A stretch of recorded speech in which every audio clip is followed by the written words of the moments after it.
Good morning, I'm Nathan Edwards. And I'm Alex King. Here's 3 quick stories to get your day started. Sunset at the Market returns tomorrow night. You can head on out to 2nd Street Market for dinner, shopping, and more fun. Yeah, it should be a lot of fun out there. And they're also going to have live ambassador animals for the kiddos as well. Oh, that's always fun. Yeah, so if you got the little ones, go off from 5:30 to 8:30. Should be fun. Love it. Right. And planning begins for the Voices of America Country Music Festival in Westchester. This year's lineup just announced, and it's going to be from August 8th through 11th. They're going to feature musical acts like you can see here, Jason Aldean, Keith Urban, Sam Hunt, and a whole lot more. Wow. Yeah. What a great group. Yeah, you love to see it. And Thomas Mack there. He actually came on the show many times back in the day. Really? Yeah. That's cool. Became a TikTok star. Oh, wow. One of those TikTok stars.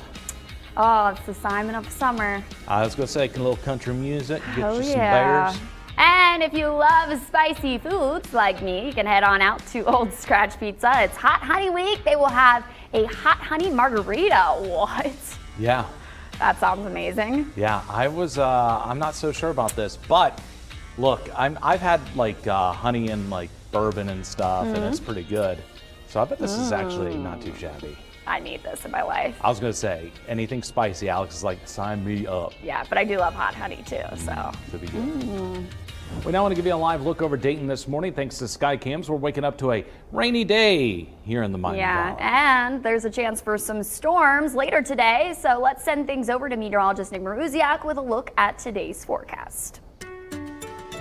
Yeah, it's one of those days where I could see right now showers moving across the area. I wouldn't say necessarily that today is going to be an outbreak day, but a couple rumbles of thunder are possible. In terms of today, I think that there is going to be the risk of some heavier showers, especially as we get towards the tail end of daylight and overnight tonight. Temperatures very similar to yesterday, so for all intents and purposes, it's a similar setup to yesterday. I think the difference is, of course, that yesterday we didn't have as much rain, especially early on. As we get into tomorrow, that is your main chance of storms. I think the better chances of storms will actually be perhaps further to the east. We'll talk about that and of course talk about your weekend, where for right now Saturday looks like it's going to be the pick day. Now on the roads this morning, the roads are wet as you head out the door. Things are looking, well, quite damp outside. Keep that in mind. You may need extra stopping distance.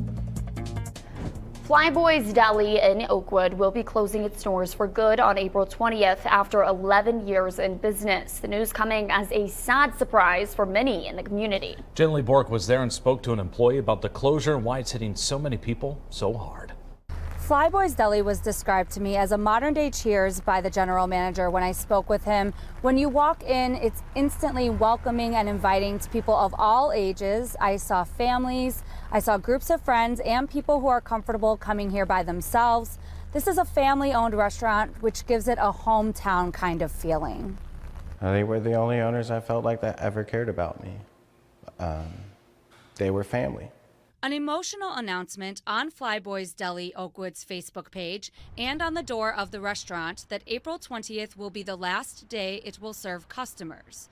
The decision being described as, quote, a very difficult and emotional decision, end quote, that had to be made after co-owner Eunice Kim passed away from cancer earlier this year.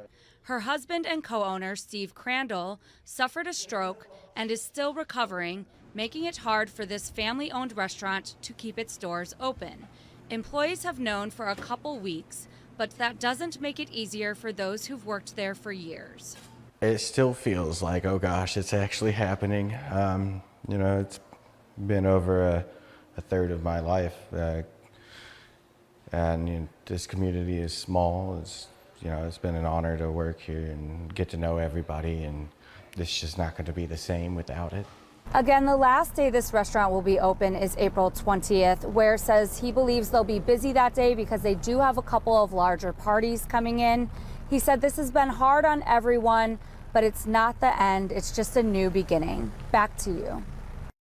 We're working to learn more details on a car crash that happened last night. The vehicle crashed into a barn on Kirshner Road.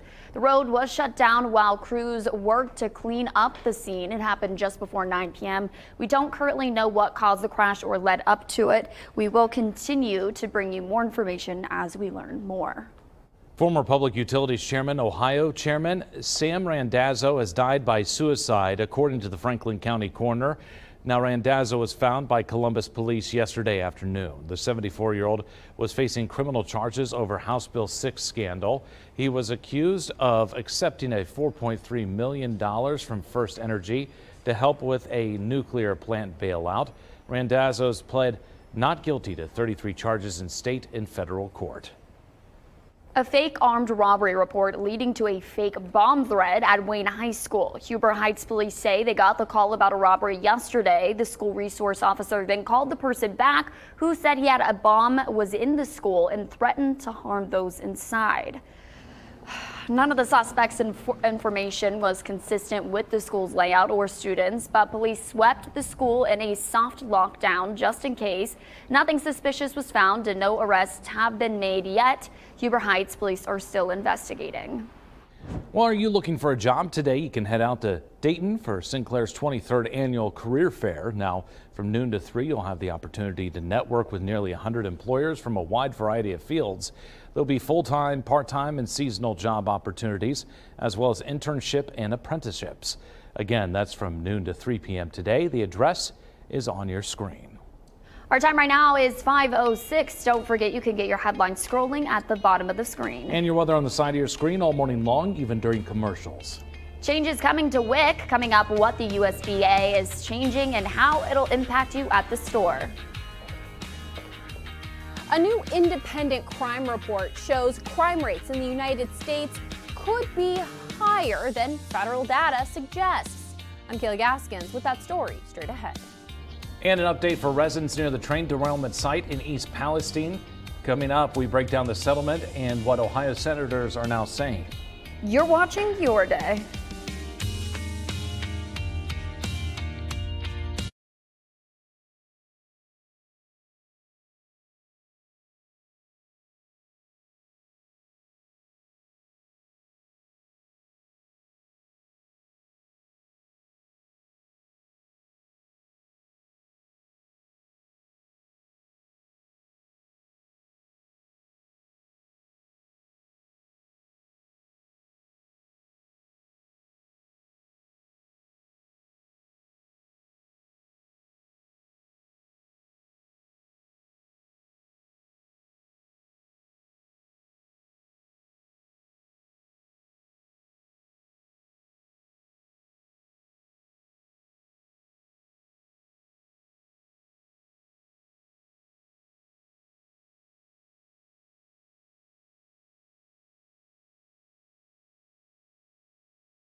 Railroad company Norfolk Southern has agreed to pay $600 million in a class action lawsuit settlement related to the fiery train derailment in eastern Ohio last year. We brought you this as breaking news yesterday. If the court approves the deal, it will resolve all class action claims within a 20-mile radius from the derailment.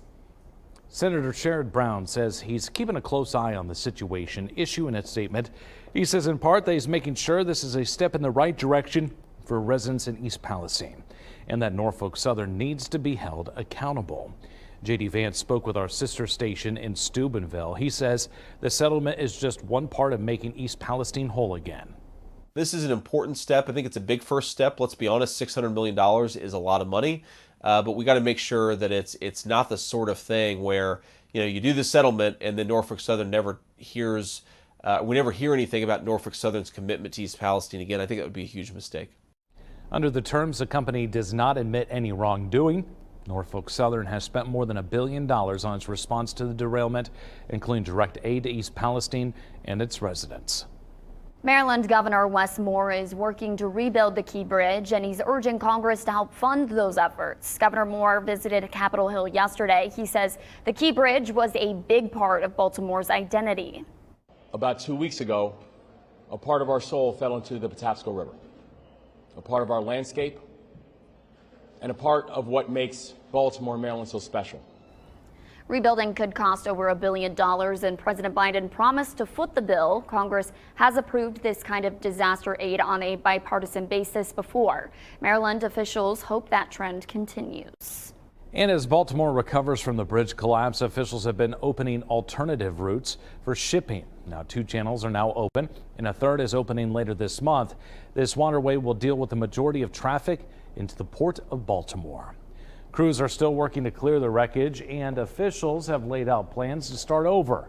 Senator Ben Cardin says the whole channel should be open by the end of next month. The USDA is making rule changes to WIC, the nutrition program for women, infants, and children that helps feed millions of low-income families. The new rules permanently raise monthly cash vouchers for fruits and vegetables. Recipients can now add fresh herbs, lactose-free milk, and canned fish to their shopping list. The Secretary of Agriculture says the changes are designed to fill nutritional gaps for healthier diets. Around 6 million low-income Americans benefited from the WIC program in 2023, and USDA data shows nearly 170,000 of them were from Ohio. Here's the view right now over Dayton, where we are waking up to somewhat of a cloudy, gray start. And I think, unfortunately, could be one of those days like yesterday where we don't see much in the way of sun. Difference is yesterday, at least to my knowledge, at my house, maybe just got a very light shower. I think we've had already more rain this morning than we did yesterday morning at Shea Maruziak. Now, that being said, today going to be on again, off again showers, temperatures mid to upper 60s, so not too far off. As we get into tonight, that's where it seems like a more likely period of sustained light, maybe even moderate rainfall through tomorrow morning. Maybe the biggest concern overall, instead of being severe weather, is actually just the rain causing yet again some flooding issues, your typical spots, your low-lying areas. Again, go back to last week where we did have all those flood warnings and we did have some of the rivers begin to swell. Could see that scenario play out again because we really haven't had a sustained dry period. The point of the matter is tomorrow also does bring us at least some chance of thunderstorms, although much better chance would be further to the east. On Friday, the low starts to peel out, but it is going to wrap around some much colder air. It'll also be breezy. By colder, I'm talking mid-50s, not particularly brutally cold, but certainly colder than average by about 8 degrees or so, perhaps maybe even closer to 10. As we get into the weekend, Saturday and Sunday, warmer air starts to arrive. Sunday does bring at least a chance, a small chance of that for perhaps a thunderstorm or two later in the day. By Monday into Tuesday, though, we're well into the 70s with rain chances returning on Tuesday. On the roads this morning, it's been, well, very wet outside, but for right now, not seeing any major tie-ups or concerns out on the interstates. Things seem to be moving pretty smoothly thus far despite the rain. A new independent report raising questions about how we measure crime in America and which way trends are actually going. Here's national correspondent Kayla Gaskins. crime levels in America could be worse than federal statistics show. A new report by an independent group of law enforcement officials and analysts claims violent crime rates are notably higher than what's reported by FBI data. The National Desk spoke with one of the authors, former Trump official Mark Morgan. We're not getting the accurate reporting, the accurate picture of the crime trends. In 2021, the FBI transitioned to a new system to track crime trends. It is voluntary for local law enforcement to send in data. However, Jason Johnson with the Law Enforcement Legal Defense Fund points out the FBI's new system is complex to navigate. Some of the nation's largest cities, like New York and Los Angeles, don't even send in their data, leaving big holes that critics say skew national numbers. Reporting is burdensome, and that's the reason why even these large agencies with lots of resources, I mean, these are not under-resourced agencies, find it too burdensome to comply with. So the compliance is not good. For example, when it comes to homicide rates, FBI crime data shows an 8.3% increase from 2019 to 2023. However, data from the CDC says homicides rose 19.9% over the same time frame, a double-digit difference. Other large discrepancies exist between the FBI data and victim-based reporting. From 2019 to 2022, victims reported a 30% increase in robberies. FBI data says robberies decreased by 18% over the same time frame. It was a mistake to produce a report that was fundamentally flawed. It shouldn't have been, look, I think it shouldn't have been produced at all. Mark Morgan said it was irresponsible for the FBI to release the report with incomplete data. The FBI saying they have no comment on the external report. In Washington, I'm Kayla Gaskins. Our time right now is 5:18, still to come. Her name is Rocio, and she's an avid runner. And recently, this running, where she chose to run, saved her father-in-law's life. I'm Liz Bonus. We're going to explain how it all came together. It is just ahead. And Pfizer are looking to expand the age range for the RSV vaccine. Coming up, results from a clinical trial in who they're hoping to help. You're watching Your Day.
Time for Bet of the Day here on Your Day. Of course, we're in Eclipse Week where we got a ton of dogs and other animals with the eclipse glasses on. Scooby joining us. Javon sent in Scooby.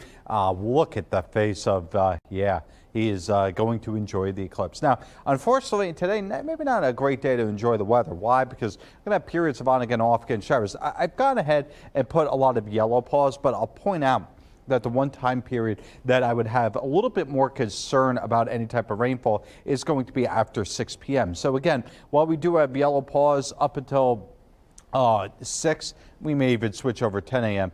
The 6 p.m. window seems to be the more likely. In terms of temperature, 10 a.m., right around 60 degrees, low 60s at noontime. I still think between 2 and 6 p.m. we'll likely have a temperature or two get into the mid to upper 60s, but some of us may actually lag behind depending on the shower in the low 60s, and that's all throughout the day.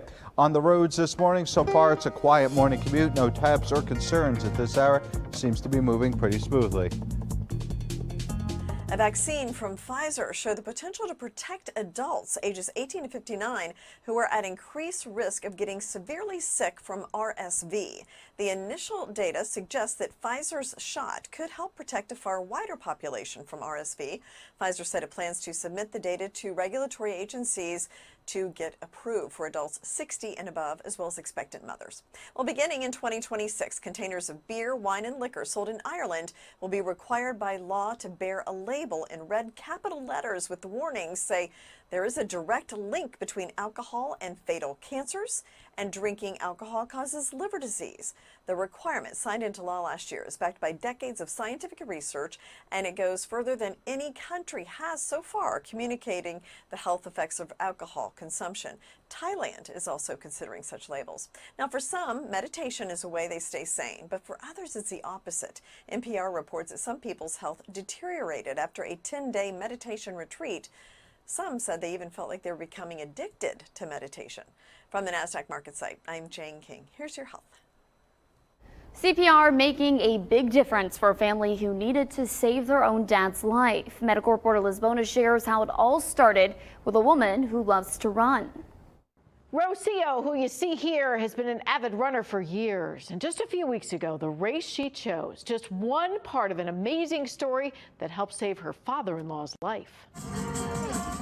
It all started as Rocio crossed the finish line in record time here at this Ohio American Heart Association Heart Mini. I saw my watch 1 hour and 5 minutes, 1 minute better than last year. But Rocio had no time to celebrate that record race time. Her husband Deuce was patiently waiting with the rest of the Bauer family for her when... Next thing I know, I hear a thud that I'll never forget. That thud, their dad, Rich. He'd collapsed due to cardiac arrest. Deuce immediately started CPR. Before I knew it, somebody was cutting his shirt. Another first responder was coming with an AED machine, and they actually had to shock his heart back into rhythm. That's somebody, part of UC Health's event medicine team, Dr. Dustin Calhoun. He reacted. He did exactly what you should do. He started hands-only CPR very, very quickly. That act alone doubles a patient's chance of survival. Sure enough, here's Dad. He was transported to the hospital and did survive this cardiac arrest. We met up with the Bauer family and the American Heart Association following all this. This is why we do what we do. It's hard not to see, Deuce and Rocio say. I felt like if he hadn't been there at that moment. Some pretty remarkable timing in all this. It's a God thing because he was right there at the finish line of a Heart Mini marathon and he goes into cardiac arrest. It's because of CPR, it's because of the research we've done and people actually implementing it that this man is alive. Now, the American Heart Association does have ongoing programs to learn bystander CPR. If you're not certified or trained, we hope you'll reach out to them. With your health news, I'm Liz Bonus reporting. Illinois Public Health Department now saying fake Botox injections may have led to 2 hospitalizations in the state. The Public Health Department issuing a statement telling residents to exercise caution when considering cosmetic treatment. They confirmed the 2 patients received Botox injections from a nurse operating outside their work authority. Now the patients reported symptoms of blurred vision, droopy face, and shortness of breath. Pfizer is looking to expand its RSV vaccine approval for Americans as young as 18. In a clinical trial, people between the ages of 18 to 59 had an immune response similar to the trial results for older adults. The vaccine was also well tolerated and safe. The results of the clinical trial have not been peer-reviewed or published in a medical journal. A large study now finding the use of acetaminophen, the active ingredient in Tylenol during pregnancy, is not linked to neurodevelopmental disorders. Now, the study analyzed the prenatal and medical records of about 2.5 million kids born between 1995 and 2019. Among siblings, it found acetaminophen use during pregnancy was not associated with increased risk of intellectual disability in kids. The new findings refute recent research papers and statements that suggest an increased risk. A new CDC study now finding many women aren't getting regular mammograms because they can't afford it. Researchers found that women with health-related social needs were 20% less likely to get the recommended mammograms. Other factors can involve social isolation, unemployment, lack of reliable transportation, and healthcare costs. Our time right now, 5:27. Still to come, Japanese Prime Minister visiting the U.S. today. Coming up, what we can expect from tonight's state dinner. You're watching Your Day.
Good morning, I'm Nathan Edwards. And I'm Alex King. Here are 3 stories to get your day started. New video shows police officers in Florida rescuing ducklings from a sewer.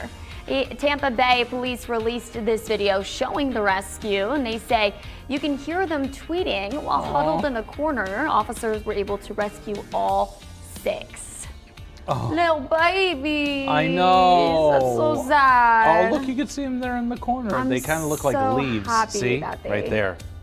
It's kind of all over the place, but they're kind of just hanging out in there. Oh, yeah, I see them. Poor Okay. little things. Wonder how they got down there. Probably just fell down. They're so scared. Oh my God, I love them. This video from Sacramento shows porch pirate disguises himself as a trash bag. Oh my God, what? What? You're so stupid. What? People are ridiculous. Bro, you can see your shoes. Yeah, because people are gonna be like, why is that trash bag moving? What an idiot. Well, you don't see his face. Hey, he thought he got away with it too. It wasn't for that pesky security Camera that everyone has now, just about. I know, that's why, like, It's just amazing how dumb people are sometimes. You can't fix stupid, I guess. Nope. And Washington State University wants your help naming a new apple. It's a pink blushed apple that's both firm and tasty. You can submit your suggestions through the university's website. I don't know. I gotta think on it. Is there a Pinkalicious apple so far? Pinkalicious? I don't think so. There we go. Named it. There we go. Rich now. Pinkalicious. Pinkalicious. There you go. Your new name. That's what I'm here for. Guru. What? Anyways, take a live look in Dayton this morning. We're waking up to a rainy day here in the Miami Valley. Yeah, definitely rainy out there this morning, and there's a chance for some storms tomorrow. So we're going to send things over to meteorologist Nick Maruziak with a look at today's forecast. Well, I think the big storyline for the next few days is going to be a rather wet period upcoming. Today, it's scattered showers, nothing particularly that heavy, but worth pointing out that the rivers are already swollen from all the rain that we got, a week and a half ago. And because we are going to continue to see periods of on again, off again showers today, tomorrow, and also Friday, some of the rivers could become, at least trip up and start to get up towards the flood stage. Something we'll watch closely. Meantime, temperatures upper 50s. Don't really see it being a morning where we're going to have to contend with a ton of cold air, but with temperatures in the 50s and those showers, maybe a little bit chilly for some of those kids who are stepping outside on the bus. Meantime, few showers continue through the late morning hours. It's just going to be one of those wet days overall, but the main rain threat actually arrives overnight tonight. This is we get periods of steady rain moving into the area. A couple things we're watching for right now. On the traffic side, there is a report of an incident over by 35 and 75. See if we can actually pick it up here real quickly. Obviously, otherwise it is fairly quiet, and right now, not seeing that report of the incident. So things seem to be moving okay for right now. Japan's prime minister is now in the U.S. You're looking at video of the president and first lady welcoming Fumio Kishida and his wife at the White House. The two leaders have a busy day today as they have a bilateral summit before sitting down for a state dinner. Meanwhile, First Lady Jill Biden's given a behind-the-scenes look at tonight's White House state dinner. When guests walk in, they'll be greeted by a wall of oversized fans.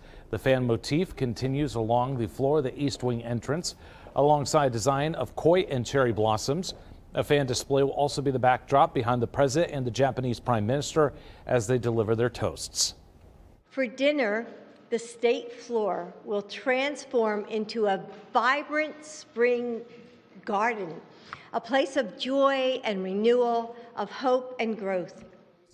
Guests will enjoy a house-cured salmon dish as the first course, and then a dry-aged ribeye. Singer-songwriter Paul Simon scheduled to perform at the event. Congresswoman Marjorie Taylor Greene is taking another shot at House Speaker Mike Johnson. In a letter to the GOP yesterday, Georgia Congresswoman once again threatened to remove him as Speaker. She's warning Johnson not to work with Democrats to pass more aid to Ukraine. Greene filed a motion to vacate last month. Johnson pushed a spending bill using a rule relying mostly on Democrat support. Republicans have a small majority in the House, meaning Johnson doesn't have much room to negotiate. This morning, we're getting brand new reaction to former President Trump's latest position on abortion. In a video posted to Truth Social earlier this week, Trump says he supports a state-by-state approach to the abortion law. The former president has evolved on the subject in recent years. In 1999, he told NBC he was pro-choice. Then 12 years later, Trump told a CPAC crowd he was pro-life. While running for president in 2016, he said there should be punishment for women who get an abortion. In 2018, he vowed to overturn Roe v. Wade. Some Democrats believe Trump will fold on this position if given the chance as president. But what we really know is the Republicans want to do a national abortion ban. Lindsey Graham has come out about that, others have. And when they put that on Donald Trump's desk, what's the chances that he'll veto it? Zero. He will sign a national abortion ban, and a Republican Congress will put one on his desk. Trump has hinted at supporting a possible national 16-week abortion ban in the past. He's also called the pro-life stance on abortion a political loser. Witnesses in former President Trump's classified documents case won't be made public. A judge in Florida just ruled the names will be kept secret, saying they could be at risk. Judge Aileen Cannon is also allowing more records to be made public. Trump and his 2 co-defendants have pleaded not guilty to his alleged mishandling of classified documents. There's still no trial date set for this case. The U.S. is selling up to $138 million worth of air defense equipment to Ukraine. Officials say it'll let Kyiv conduct repairs and maintenance on its Hawk missile systems. In a memo outlining the move, the State Department says Ukraine needs to defend itself against Russian missile strikes. A $60 billion aid package is still stuck in Congress. The State Department says the proposed sale will not impact U.S. defense readiness. We now know the federal government seized nearly $1.5 billion in stolen COVID-19 funds. The U.S. Justice Department says it's charged more than 1,500 people in connection to COVID relief fraud. Prosecutors have also reached over 400 civil settlements and judgments in their investigation. Attorney General Merrick Garland says the department will continue to investigate and prosecute these crimes. Our time right now is 5:37. Don't forget you can get your headlines scrolling at the bottom of your screen. And your weather on the side of the screen all morning long, even during commercials. The IRS bringing a new step to its free direct file program. Coming up, how it'll help you file your taxes. Target is introducing a new tech to help combat theft at self-checkout. Just ahead, we'll take a look at it and how they're hoping it'll help workers. You're watching Your Day.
Well, talk about a gray morning overall. I don't think we have that much fog outside. It's just more of a lowering cloud deck. There is perhaps either some scattered showers or fog. Curious to see whether or not that is mainly due to just the rain that has moved through. Sometimes you do get that lowering cloud deck, which for all intents and purposes is fog.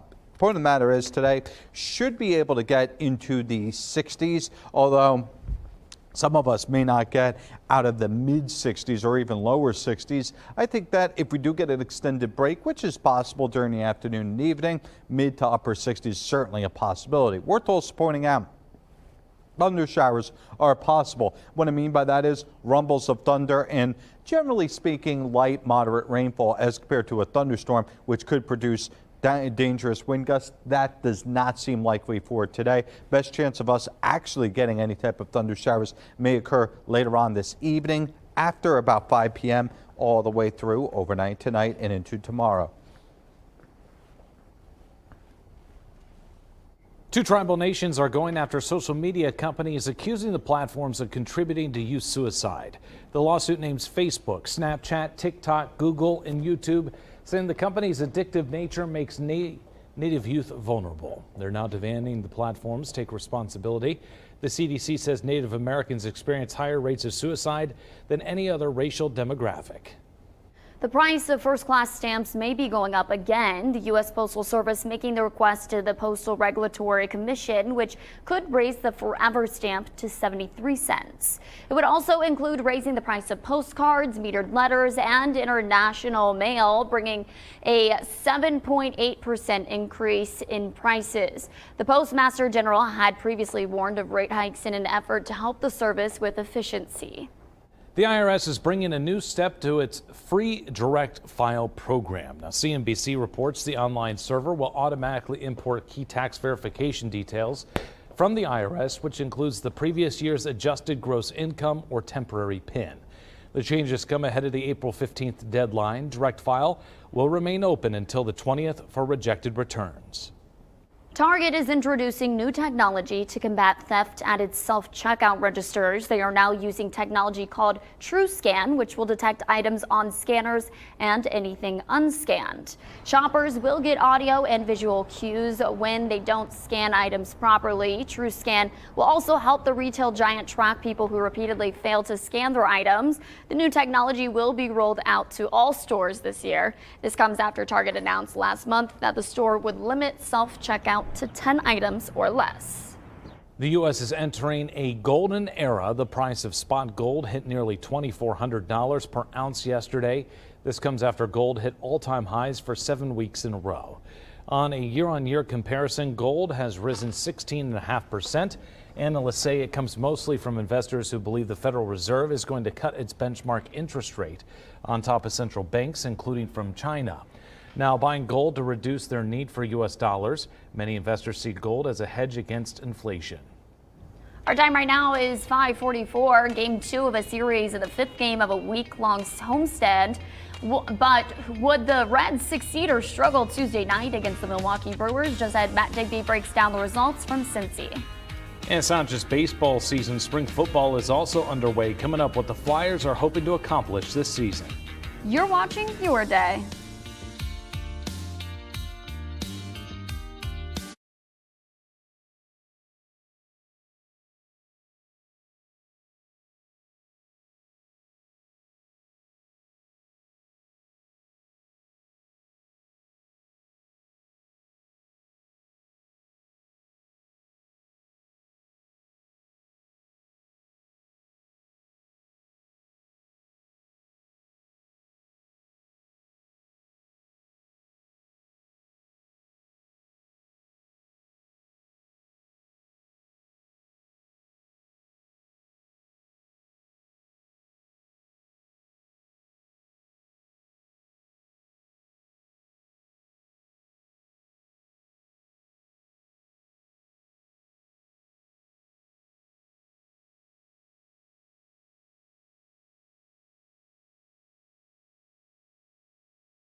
the Dayton 24/7 Now News app, brought to you by the Jeff Schmidt Auto Group.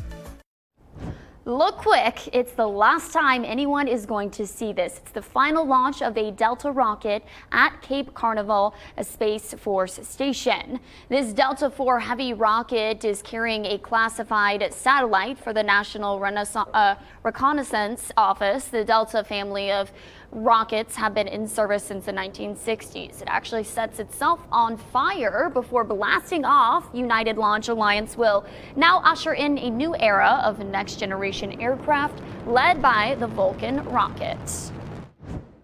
Hello, I'm Matt Digby, and this is the Bob's Discount Furniture Sports Desk. On Monday, the Cincinnati Reds opening a series with the Milwaukee Brewers. They were able to view the solar eclipse during batting practice that day before effectively producing a lights-out offensive performance in the 10-8 win. But could they keep that going Tuesday in Game 2 of the 4-game series? Frankie Montas back on the mound. He took the win in both of his first 2 starts this year, but some trouble in the top of the third. Blake Perkins, short pop-up, lands in shallow right, 2-run score.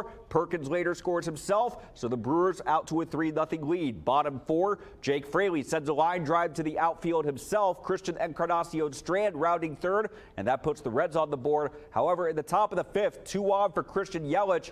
He's going to find a gap in right field. Both runners score, and the Brewers eventually push their lead to 9-1, so the hosts with some work to do if they want to put together a comeback. In the bottom of the 7th, Tyler Stevenson grounder down the third base line, stays fair, going all the way to the wall. 2-run score as Spencer Steer comes all the way around from first, since he is within 6 at 9-3. Then bottom of the 8th, Steer with a double to left field. That brings Fraley home. However, that would be it for the scoring. Milwaukee winning 9-5 the final, splitting the first 2 games of this series. The first 2 starts, Frankie really had great command of all his pitches. Maybe not his out pitch tonight, but he did a great job of battling, kept us in it. We talk about how important that is to try to get us, if it's not your absolute best night, battle, do everything you can to get us to the 5th, give us a chance to win. And so he definitely did his job tonight. Again, 2 more games upcoming in this series tonight and then Thursday afternoon as the Reds try to keep their solid start to the season going. That's a look at sports. I'm Matt Digby.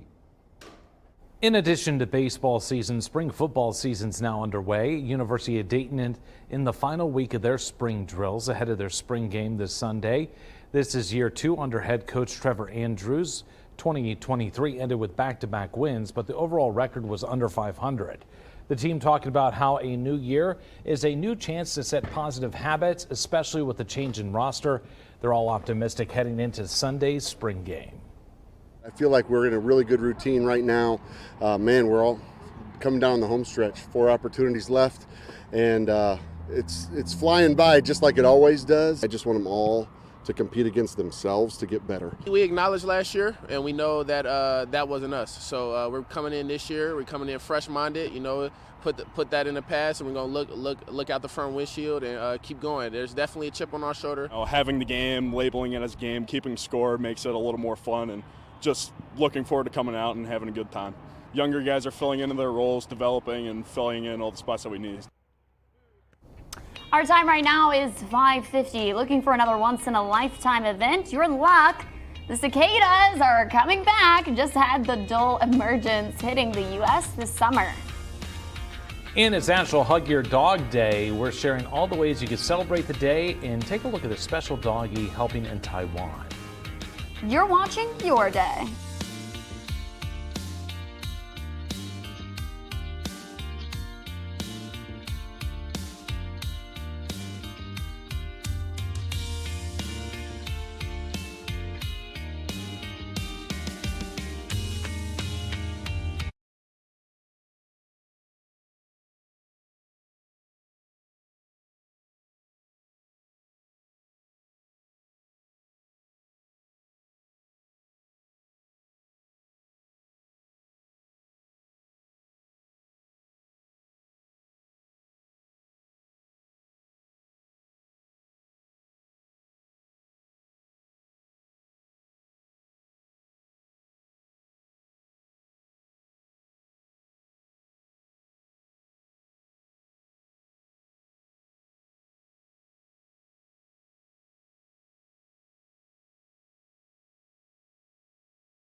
Good morning. It is a day where we're waking up to scattered showers, mainly across the northern half of our area, going by just sight lines, but there's still enough around the southern part that we could be doing for another good little shower here in the Dayton, Miamisburg, Springboro area, probably as we get into the 6 a.m. hour. Let's take the wide view. Starting to see a little bit of a gap develop, and that was kind of the main thought of today, where there could be some gaps in the rain. Still think that there are going to be some scattered showers, but during the daytime, maybe just a touch more quiet. Where it isn't as quiet as we get into overnight tonight. Yet again, more scattered showers. Generally speaking, and I mean this in the most broad sense, it will be lighter rain, but there could be a burst or two of more moderate or even heavy rainfall, especially as we get into Thursday. Thursday, an interesting setup because the low will be moving through the area. However, I'm not quite sure if we're ever going to destabilize. And as we talked about going back to last week's severe weather event, if we don't destabilize, it's probably going to be more scattered showers and periods of heavy rain than anything severe. As it is, it's nowhere near the dynamics of last week's severe. So at best, we're talking about maybe 1 or 2 showers or thunderstorms. So for today, periods of, let's call it scattered, isolated showers, temperatures mid, maybe even upper 60s. Tonight, down about where we are this morning. Temperatures tomorrow should be ballpark, maybe 70 degrees. Some of us will be maybe a touch cooler. The point of the matter is that we are going to be looking at 3 straight wet days, a little bit of quieter conditions as we get into the weekend. As for this morning, if you are out on the roads, a couple things going on. We did have an incident over on the exit ramp 35 West at 75. Didn't look like that was stopping anything. Another one at State Road 48, that's North Main Street at Dogleg Road and Westbrook Road. Another rare event is coming, but this one you'll have to look down for. Cicadas are emerging soon. Oh no, these little crunchy guys. Some trillion cicadas will start appearing in May as part of a dual emergence. For the first time since 1803, 2 specific groups of cicadas will appear at the same time after they emerge and molt. And the males will start buzzing to find a mate, and the noise can be louder than a plane. Luckily for us here in Dayton, it should not impact us too much, thank goodness. Mattel is launching a new collaborative version of one of the world's most loved word games, Scrabble.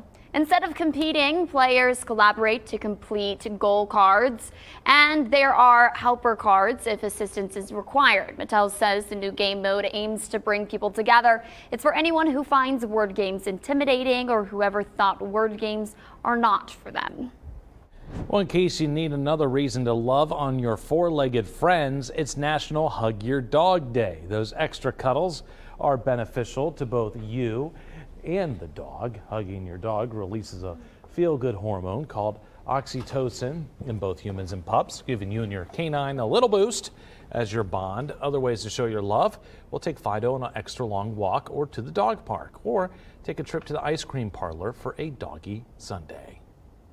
Speaking of dogs to hug, this one's extra deserving of some love today. Meet Roger, a dog in Taiwan that's capturing the hearts of many as he helps search for survivors from that devastating earthquake last week.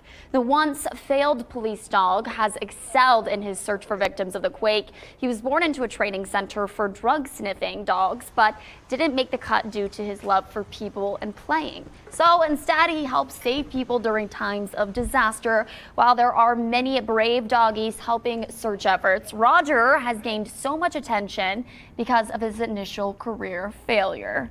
Oh my gosh. Oh, that's such a good boy. Stop it. I love him. My favorite is the fact that he failed out and that, oh yeah, hey, actually he's got a really good nose. We could use him for other things. Yeah. Like just because some of these police dogs fail out, they do find their second use, whether it's that or as They're pets. still more trained than the average dog, so But, I'm glad they're using Better trained than mine. him. Same. You'd love to see it. We got a lot more coming up on your day at 6 a.m. We're working to learn what led up to a car crashing into a barn last night. Just ahead, what we've learned so far. And looking for a job, Sinclair's looking to help today. Coming up, details on the event. You're watching Your Day.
Good morning, I'm Nathan Edwards. And I'm Alex King. Here's 3 quick stories to get your day started. Sunset at the Market returns tomorrow night. Head out to 2nd Street Market for dinner, shopping, and much more fun. Yeah, this should be great. And of course, they have music down there. Yeah. They've got a lot of great food vendors. Mhm. My favorite's Nopales, which is a Mexican street food. And they that make sounds these amazing. sandwiches that are outrageous. They're so filthy. It's so good. Love it. Sounds great to me. It's a vibe, not gonna lie. I believe it. And planning begins for the Voices of America Country Music Fest in Westchester. This year's festival is August 8th through the 11th. It features some country music stars like Jason Aldean, Keith Urban, and Sam Hunt. Brett That's Young, right. Got Maddie and Tay. Thomas Mack, Chase Matthew, a lot of great people. This Yeah. is awesome. I had to get my country music voice Wow. on. I love it. Ding, ding. Should we do the rest of the show in our accents? Well, I do believe so, young lady. I think that would be quite entertaining. You sound like a young Dolly Parton. Oh, do I? There you go.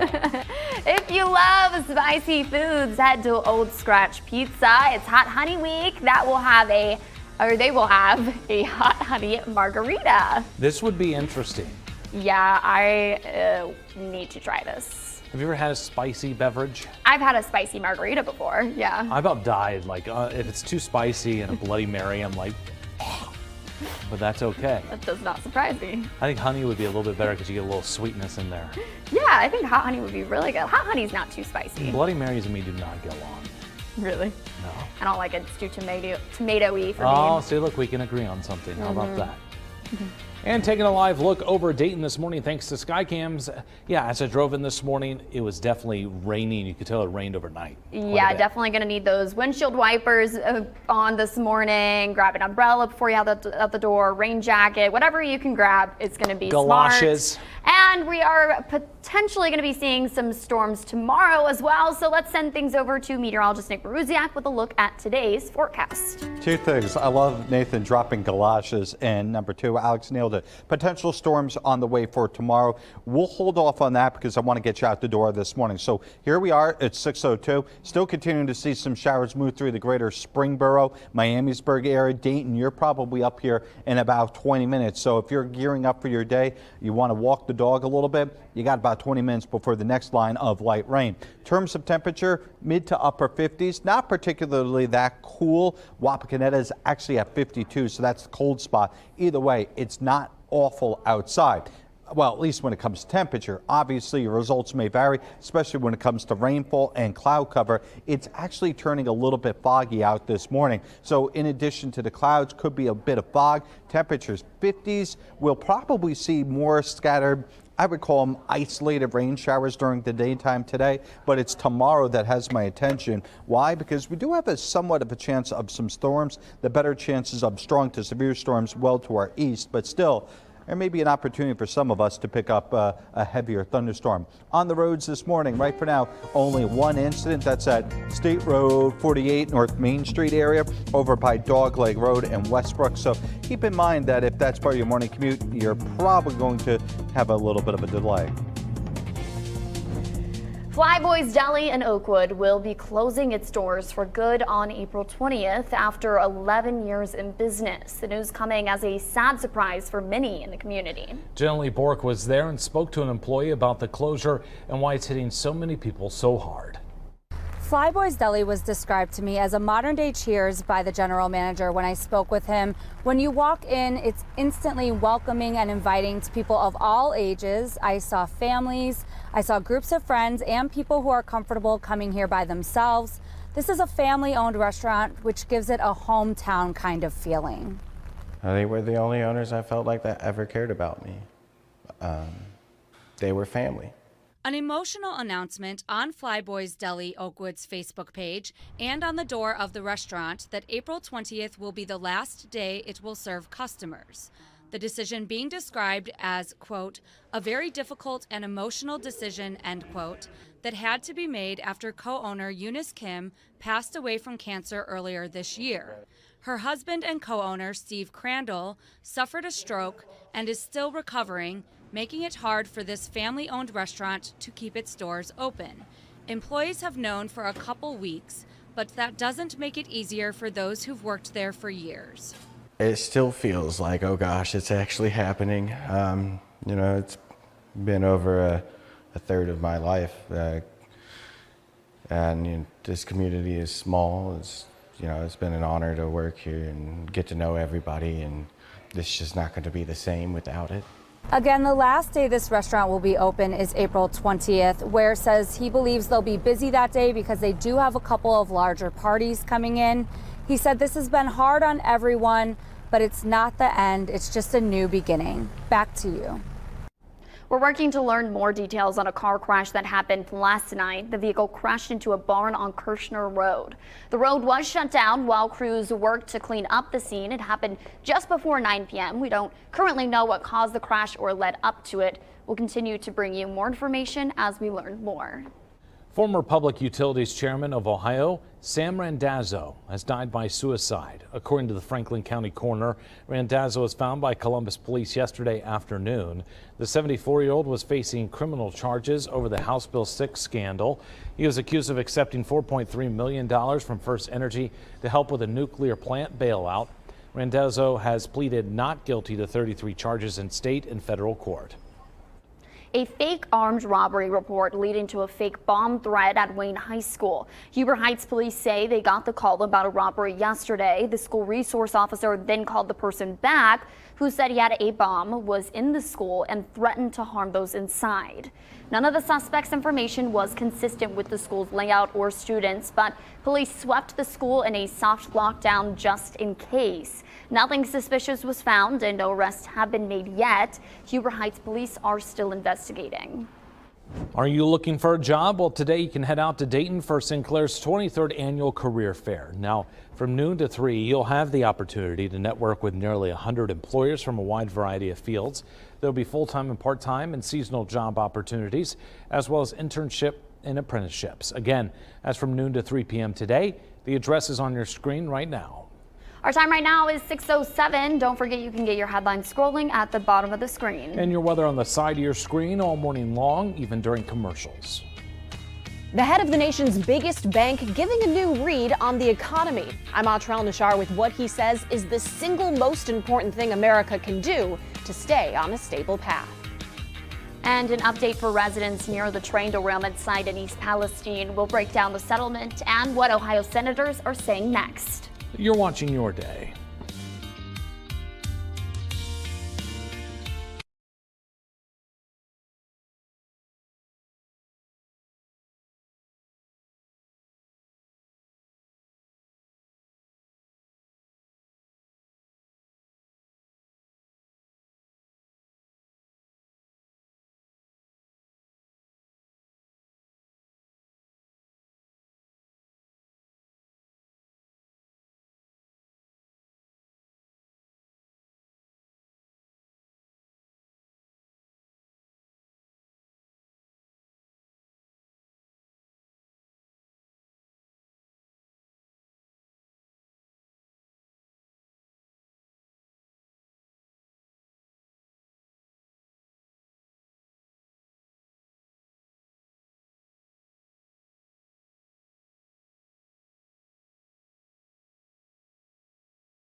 It is time to take a look at weather, where this morning we are talking about maybe a couple degrees here, a couple degrees there.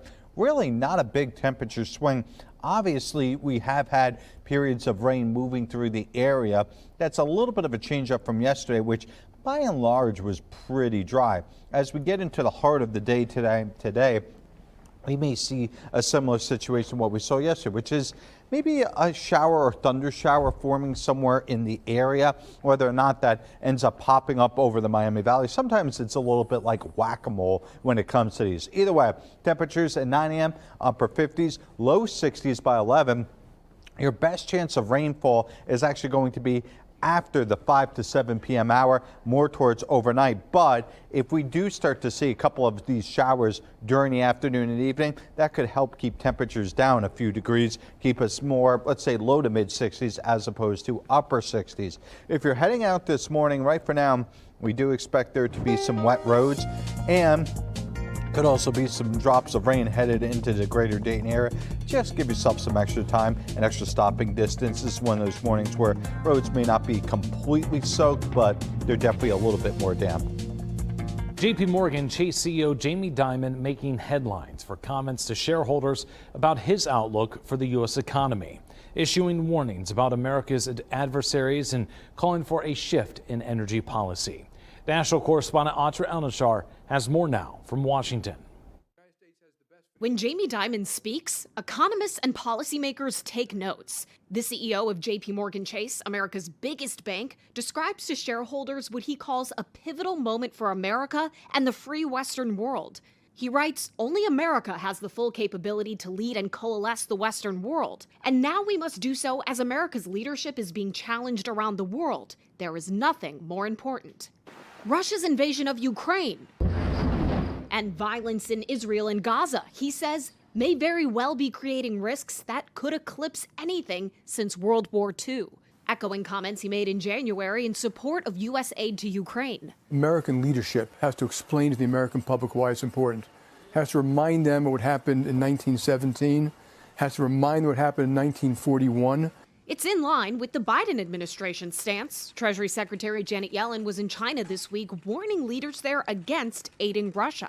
Neither of us want this to be an issue in our bilateral relationship. Dimon breaks from the administration on trade, implying the president's policies are not pragmatic, like a temporary pause on pending exports of liquefied natural gas, which does not apply to the 20 countries with free trade agreements with the U.S. Dimon calls it not only wrong, but enormously naive. And he argues the best way to reduce CO2 in the coming decades is to replace coal with LNG. The White House says the pause will allow time to evaluate the impacts LNG exports have on energy costs and climate. The temporary pause does not impact current LNG exports, but there is some, by having these pauses, it does tell us something that is important to know. Not all of Dimon's predictions in recent years have panned out. Still, he appears confident America's at an inflection point, equipped with the tools it needs to overcome challenges both global and domestic, yet vulnerable to polarization and short-sighted decisions. In Washington, I'm Atra El-Nashar reporting. Railroad company Norfolk Southern has agreed to pay $600 million in a class action lawsuit settlement related to the fiery train derailment in eastern Ohio last year. We brought you this as breaking news yesterday. If the court approves the deal, it will resolve all class action claims within a 20-mile radius from the derailment. Senator Sherrod Brown says he's keeping a close eye on the situation, issuing this statement. He says in part he's making sure this step is the right direction for residents in East Palestine and that Norfolk Southern needs to be held accountable. And J.D. Vance spoke with our sister station in Steubenville. He says the settlement is just one part of making East Palestine whole again. This is an important step. I think it's a big first step. Let's be honest, $600 million is a lot of money.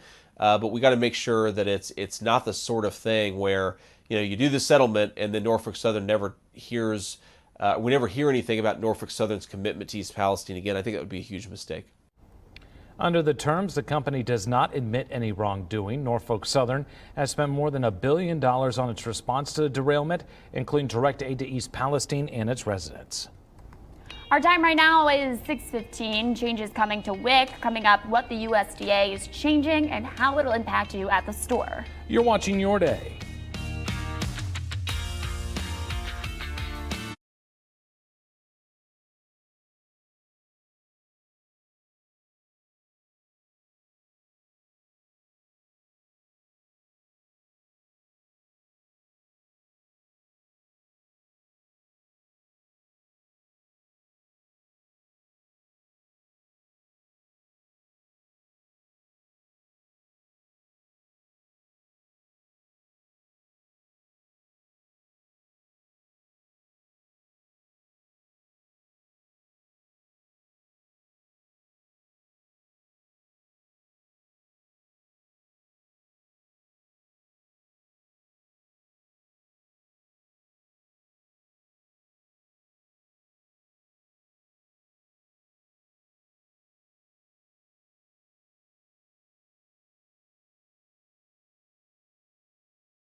The USDA is making rule changes to WIC, the nutrition program for women, infants, and children that helps feed millions of low-income families.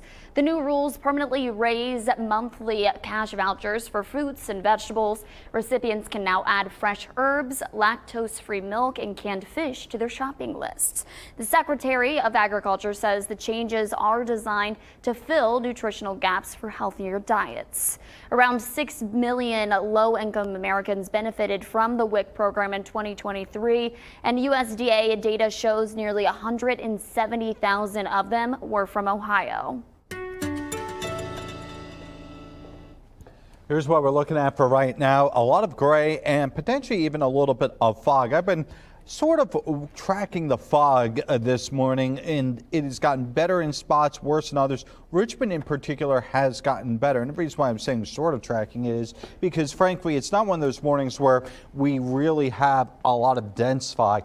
It may become briefly dense in some spots, especially those that do get a little bit cooler. That because those temperatures are starting to approach the dew points and start to actually form a supersaturated air mass. As for this morning, we'll continue to see on again, off again rain showers, and that'll pretty much be the case throughout the afternoon.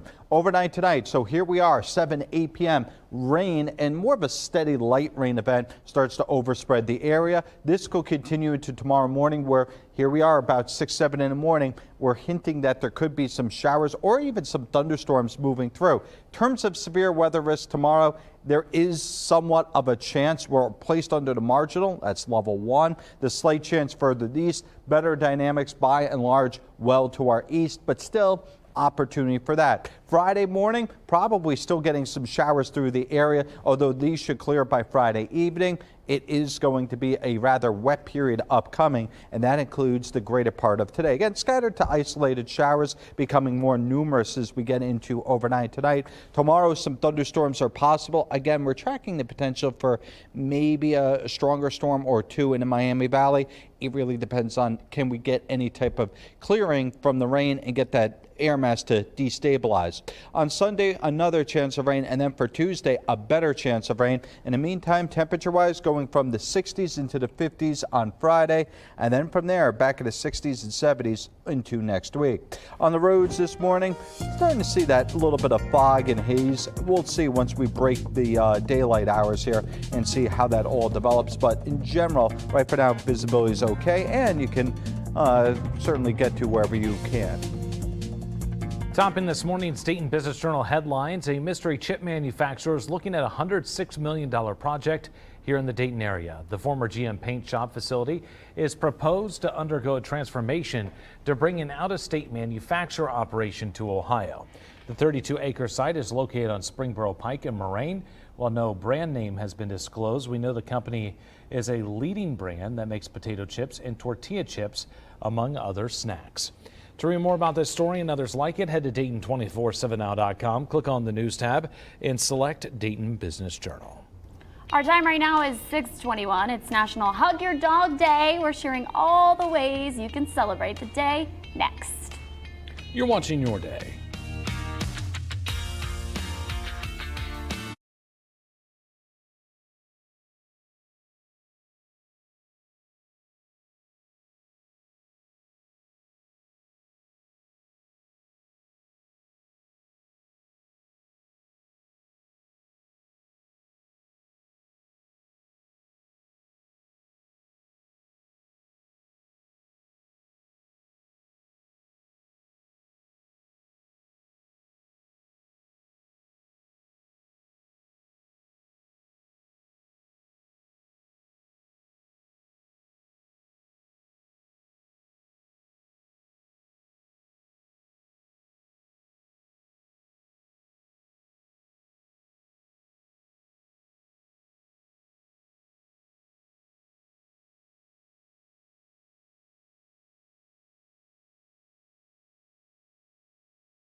Well, of course, it's time for Pet of the Day here, where we celebrate your pets each and every day. Today, yeah, it's Tuesday, but we're doing a thing where, it's Wednesday, we're doing the solar eclipse week. So we have our bunch of dogs and other animals who have donned their gear. And today's Scooby. Scooby was sent in by Javon. Thank you to Javon and all those who sent in your pets on the eclipse day itself. I always love to see them, and especially when it's kind of a special day as well. As for today, nothing tremendously special, just some scattered showers. 10 a.m. temperatures upper 50s. We're pointing out that we will likely have some periods where it'll become a little bit more cloudy with embedded showers. So I think it's a day where you can walk the dog, but you may be dodging rain showers, or perhaps maybe you start to download the app and you go, okay, there's a rain shower there and we're good there. As for temperatures, mid to upper 60s, somewhere between the hours of 2 and 6 p.m. Likely for us to get a couple of temperatures into the upper 60s, but also worth pointing out, by after 6 p.m., the showers will become more numerous. So earlier you can walk the pet during the day, the better chance of staying dry. On the roads this morning, well, it's pretty damp outside. I think that's fair to say. A little bit of fog or haze. Right for now, though, things are moving smoothly out on the interstates. In case you need another reason to love on your furry four-legged friends, it's National Hug Your Dog Day. Words, they're hard. Those extra cuddles are beneficial to both of you. Hugging your dog releases the feel-good hormone called oxytocin in both humans and pups, giving you and your canine a little boost as you bond. Other ways to show your love, well, take Fido on an extra long walk or to the dog park today, or take a trip to the ice cream parlor for a doggy sundae. Here's a look at today's poll question. It is National Library Outreach Day, so we want to know, what are some books you recommend? Get your answers in. Coming up at 6:50, we're going to share our answers and take a look at what some of you had to say. I'm going to try not to go too crazy with these recommendations. I've read like 2 books in the last 20 years. So. Do you recommend those? Maybe. Yeah, I mean, they were good. Sure. I haven't read a book in like 4 years, though. Our time right now is 6:27. Japan's Prime Minister visiting the U.S. today. Coming up, what to expect from tonight's state dinner. But first, here's Nick Calderon with America's Steals and Deals. The following segment is sponsored by Naki. Not today, man. Dead car batteries. Every single time you're trying to get out of the house on time, be someplace, it happens. That click, click, click. Or you're on the side of the road on a gray, cold, dark day like today. It's never fun, but I have the answer for you. It's called the Jump Smart, and it can get you back on the road quickly. Watch this. Plug the 2 alligator clips in right here.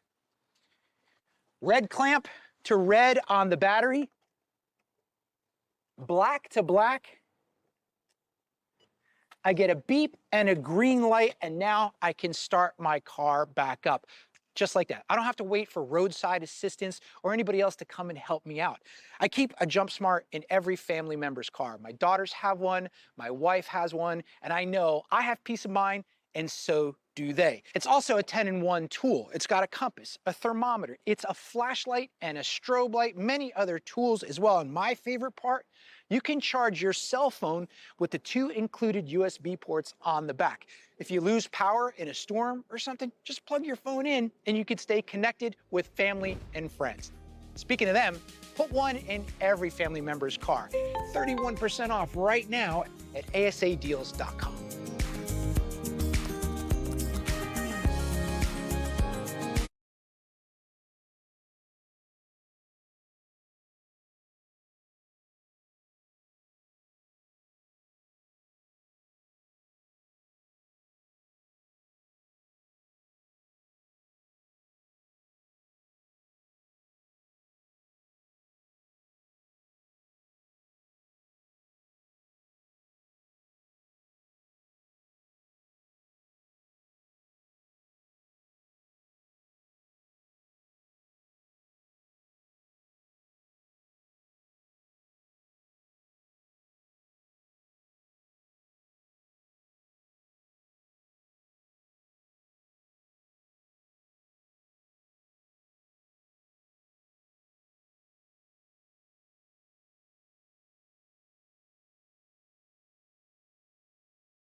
Good morning, I'm Nathan Edwards. And I'm Alex King. Here are 3 stories to get your day started.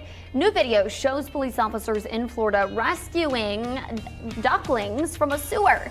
Tampa Bay police released this video showing the rescue. They say you can hear them tweeting while huddled in a corner, and officers were able to rescue all 6. And Nathan pointed out you can see them in the corner over here. They're grabbing them in a right second. now. So the thing is like, how did they fall down there? I mean, it's how so did easy for people them know? too. How I mean, did they're pe- so there- easy. there's Mom. Look, there's Mom. There's Mom in the background. Mom was probably so worried. Okay, I think they show them and just. Oh, They're in this okay. corner where he's grabbing them. Oh my goodness. Yeah. Poor babies. Poor little They were things. probably so scared. We now want to show you video from Sacramento that shows a porch pirate disguise himself as a trash bag. Yeah, I'll tell you what, if I saw somebody doing that, I would drop kick that trash bag in like 5 seconds. I mean, this You ain't coming is stealing stuff like from my not house. even that like creative. This isn't genius. This is just stupid. How do you see? And then also, Maybe he ripped 2 little holes for his eyes. How far away from the house do you get before you take the trash bag off? I mean, it has to be far enough that the camera won't pick you up, but I mean, wait, is he just walking down the street like Yeah, it looks. in his trash bag? It looks like the trash bag version of Cousin It from Addams Family. Instead of hair, it's just plastic. So. Oh my goodness. Or like when I E.T. don't- dressed up as a ghost in the movie. I kind of want to watch more of this video, so. Special. Washington State University wants your help naming a new apple. It's a pink flushed apple that's both firm and tasty. You can submit your suggestions through the university's website. Nathan already decided on his name. Pinkalicious. Or your tasty pink. I feel like that's not very creative. Or Pinkalicious. Pink Explosion. Pink explosion. Or the Barbie Surprise. I don't know. I'm just Barbie. making. We should like name it going after up Barbie pink. something. Yeah, we call it the Barbie apple. We'll think of some other names. Taking a live look this morning from Dayton, where we're waking up to a rainy day here in the Miami Valley. And there is a chance for some storms tomorrow, so let's send things over to meteorologist Nick Maruziak with a look at today's forecast. I guess my spring top is not bringing us spring weather. I guess it is spring, though. I mean, kind of, I guess. I mean, I thought I would wear pink and blue here and be springish, but then Alex had to go over there and one-up me on that frontier. But you know what? We talk about spring showers. Yeah, this is definitely that case. Temperatures this morning, 50s, so not particularly that cool, though we have a couple of cooler spots, Wapakoneta and Richmond, both at 52. Then you look at Dayton and Springboro, both in the upper 50s. Worth pointing out that there is a lower cloud deck, and actually you can see it here. This is our tower cam, and notice how the clouds close to the surface. What does that mean for us? Some of us actually may develop a little bit of fog this morning. This is those temperatures have cooled basically to the dew point. But in terms of overall rainfall, this morning, maybe just a couple of isolated showers the rest of the way out. Really doesn't look like we're going to get the deluge of rain for today. On the roads this morning, so far it's been relatively quiet. Did have an earlier incident well out in I-70 as you head out towards Indiana. Doesn't look like that's affecting things. And right now, otherwise the interstates are quiet. Japan's Prime Minister is now in the U.S. You're looking at video of the President and First Lady welcoming Fumio Kishida and his wife to the White House. The two leaders have been busy today. They'll have a bilateral summit before sitting down for a state dinner. Meanwhile, First Lady Jill Biden is giving the behind-the-scenes look at tonight's White House state dinner. When guests walk in, they'll be greeted by a wall of oversized fans.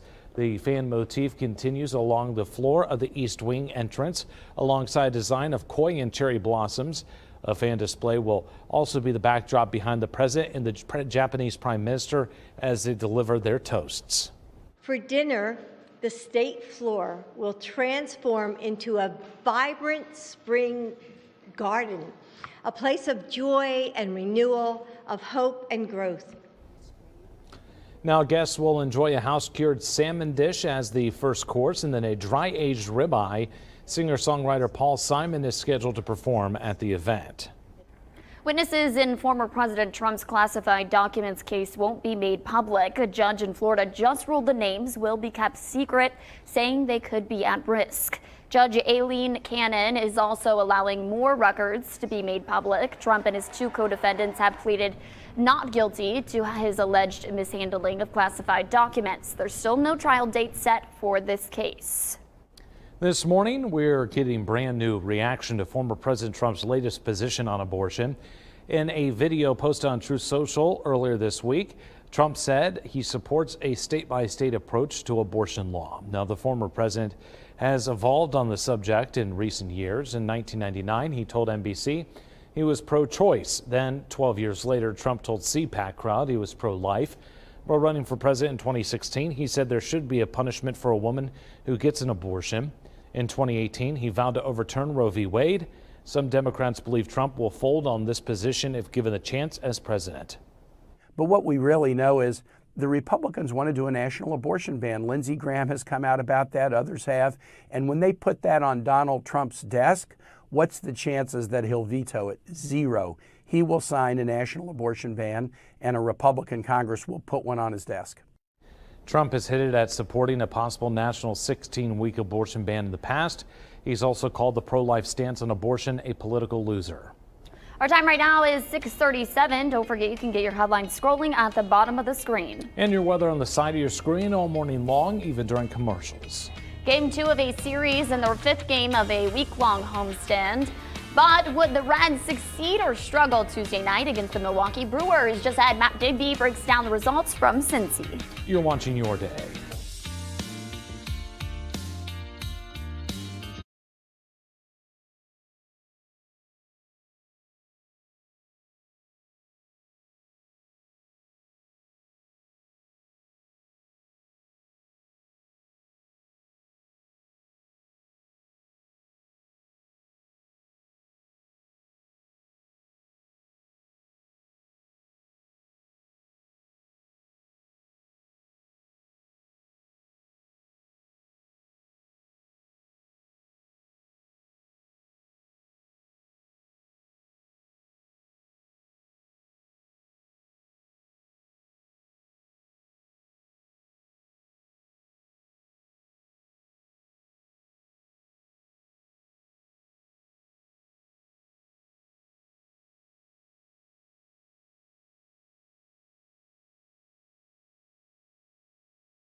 The Dayton 24/7 Now News app, brought to you by the Jeff Schmidt Auto Group.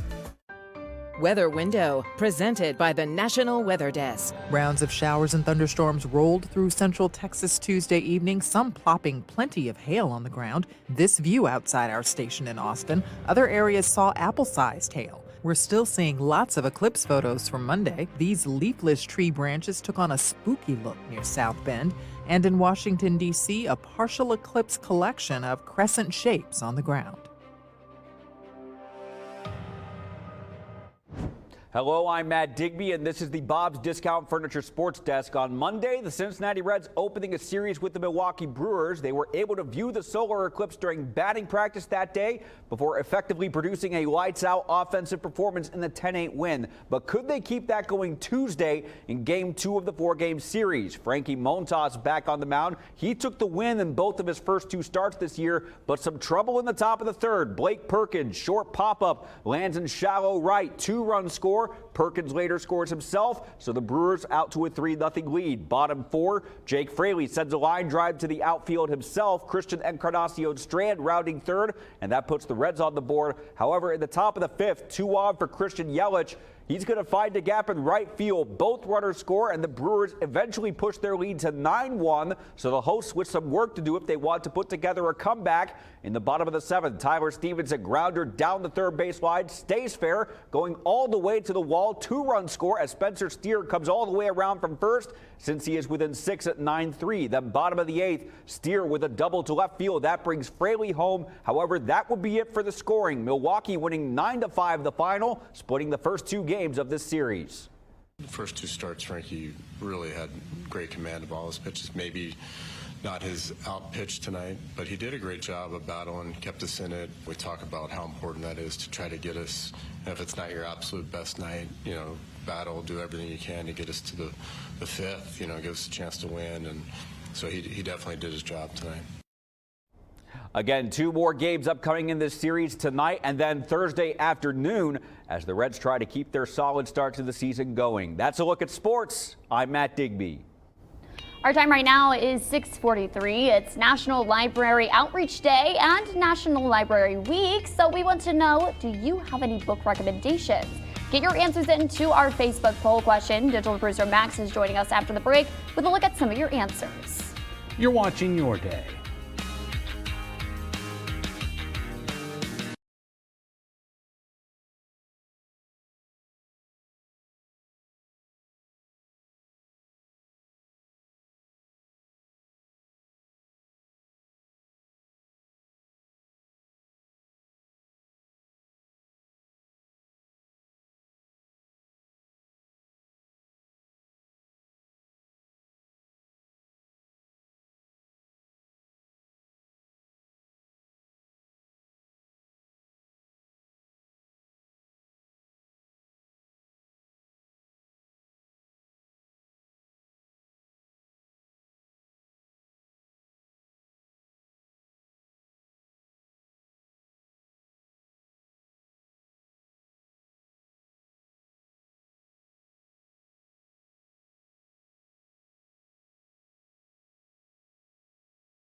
Well, it's got a kind of gloomy vibe to it today. Cloudy skies and just a touch of maybe a low cloud deck or fog, depending on where you are. Of course, we're also dealing with some showers. Showers a little bit more prominent earlier this morning across the northern half of our area. Starting to continue to see these showers weaken as they moved into Montgomery and eventually Greene County. And there's still a couple more out to the west, but the main threat for rain seems to have passed at least early on today. As we get in the second half of the day, I think that there is going to be more scattered showers, maybe a rumble or two or thunder, although based on what we saw yesterday and what we saw overnight, I'm not saying that we can't get rumbles of thunder, but it seems like a lower end threat. Either way, overnight tonight, better chances of rain move in. I think through tomorrow morning could actually be a couple periods of more intense rainfall, perhaps even a true thunderstorm is possible tomorrow. I'll caution everybody, there is a chance of strong to severe storms,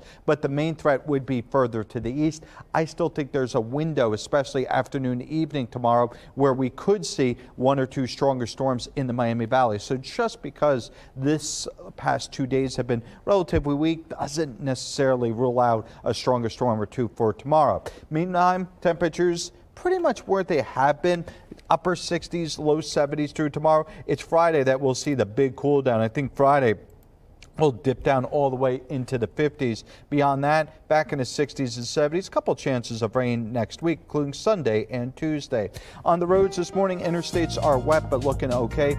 We do have two incidents, one at Dryden and one at Dryden and Arbor, and then James H. McGee at Little Richmond Road. Based on the rain this morning, you know what today would be a good day for? A good book. Oh, just want to curl up with a good book. Alex always loves a good book. Yeah, doesn't matter the weather. That's her vibe. She's got her Kindle here at the desk, always reading. And Max, what is our poll question today? Well, today is National Library Outreach Day, so let's do a bit of outreaching. Do you have a good book recommendation? You know, listen, I don't read a lot of books. Shocker. I'm more of like, I like to read like the news, online articles, stuff like that. That's more my bag. But when I'm reading, I like a good nonfiction. A biography is good. And I read two over the pandemic that I loved. One, The Wright Brothers by David McCullough, probably the best book written about the Wright brothers. Fascinating stuff, especially if you live around here. And then also Cronkite, a biography about Walter Cronkite by Douglas Brinkley. You do realize the pandemic was like 3 or 4 years ago. Like Felt like said, 18. That was big for me because a while. Those were like the first books I'd read since high school. Maybe I need to give you a book I think you would like. I think I'm just fine.